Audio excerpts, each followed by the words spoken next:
annoying fucking music. I hate that music. I hate loud music. It's just annoying as fuck. Hey, what's up? Like, I mean, I hate when people do that shit. I want to hear their loud fucking music, and that's like annoying music, by the way. Anyway, that movie Straight Outta Compton, I saw it a couple days ago, and it wasn't, it was not bad actually. It was directed by F. Gary Gray. Now, he's been around for a while. He directed Set It Off and The Italian Job with Marky Mark, so he's a pretty talented guy.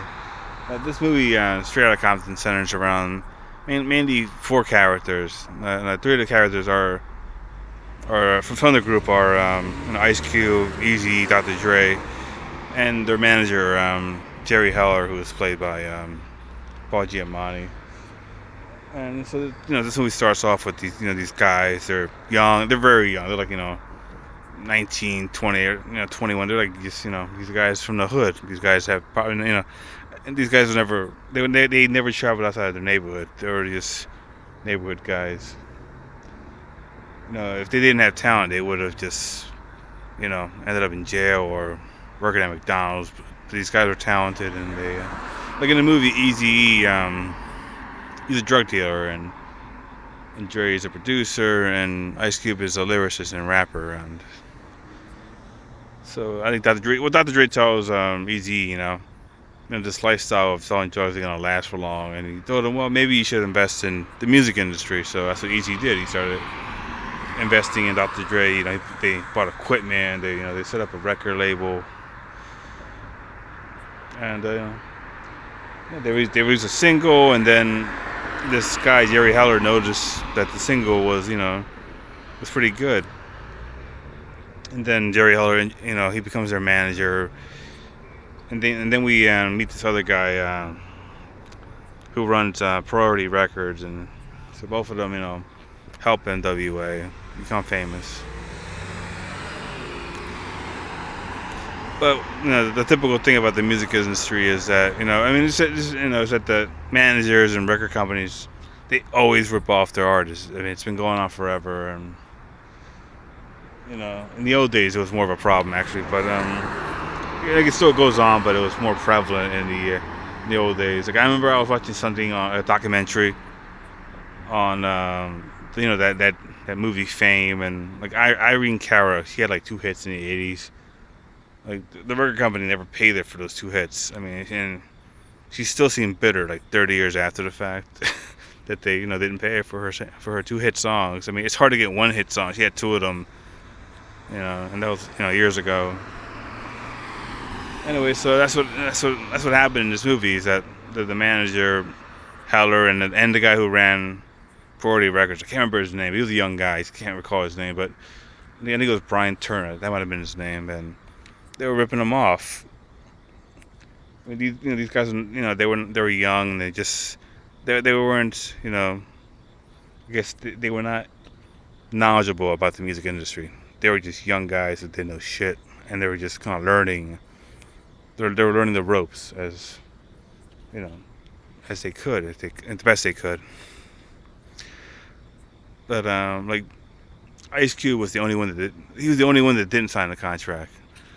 Because I think Jerry Heller kept saying something about, it takes a while to make these contracts. So once they were ready to be signed, Ice Cube was like, I'm not going to sign that contract. Because at that point, the other members had signed, and like Jerry Heller had a check for $75,000, and Ice Cube walked away from it. He's like, I don't trust this guy, and just walked away from it. And eventually, Dr. Dre also left the group. And that's where he met Suge Knight, and Suge Knight is just a piece of shit. Basically, he's a fucking asshole, and I mean, we all heard about Suge Knight for years. That like his reputation precedes him. He's just not a good guy. And I think like at some point in the movie, E.T. wanted to kill Suge Knight, but Jerry Heller talked him out of it.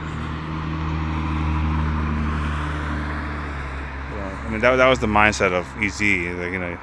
Like Jerry Heller said, well, we'll go to court to solve this problem. And Eazy was like, Eazy's a street guy. He wanted to just shoot this guy. And it was just pretty. That world is just pretty dysfunctional, that whole world of gangster rap. And I mean, it's amusing to watch on TV, but I would not want to live that lifestyle. But this movie was never boring, by the way. It kept going. Like some movies kind of slow down. This movie just kept going and going and going. It's 2 hours and a half. It's 2 hours and a half long. So I wanted more. I wanted an extra half hour. I wanted more information about the characters. I mean, it was a good movie. Now I heard they're making a sequel to this movie. That's what I heard. And the sequel's gonna be more about um, Tupac and Snoop Dogg and other West Coast artists. Like in this movie, there are cameos. Like there's you see the character of Snoop Dogg. So when I say it, the character of Snoop Dogg, a guy is playing Snoop Dogg, not the actual Snoop Dogg, but there's a young guy playing Snoop Dogg. There's a young guy playing Tupac as well, and there's a guy playing Jimmy Iovine. I think he's the president of Death Row Records.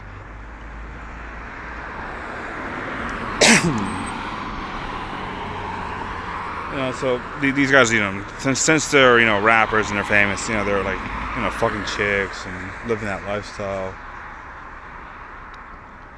Like Eazy was like womanizing like crazy. Like in the movie, like in real life, he had like I think about seven kids in real life. But in the movie, they don't really make much mention of his kids. So.